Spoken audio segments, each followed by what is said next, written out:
Hi అండి, నమస్తే. ఈరోజు స్పెషల్ వచ్చి టమాటో రైస్. అది ఎలా తయారు చేసుకోవాలో చూద్దాం.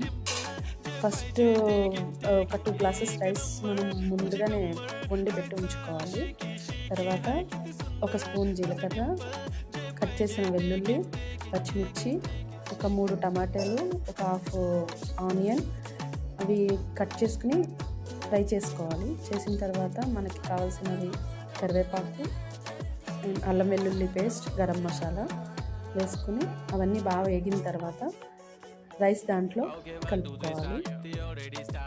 రైస్ కూడా కొంచెం బాగా వేగిన తర్వాత కొంచెం బిర్యానీ మసాలా కూడా యాడ్ చేసుకోవాలి. రైస్ కూడా బాగా వేగిన తర్వాత కొత్తిమీర గార్నిష్ చేసుకుని తీసేసుకోవాలి. Please like, share and subscribe. ఇలాంటి ఫుడ్ రెసిపీస్ ఇంకా కావాలంటే కామెంట్ చేయండి. Thank you.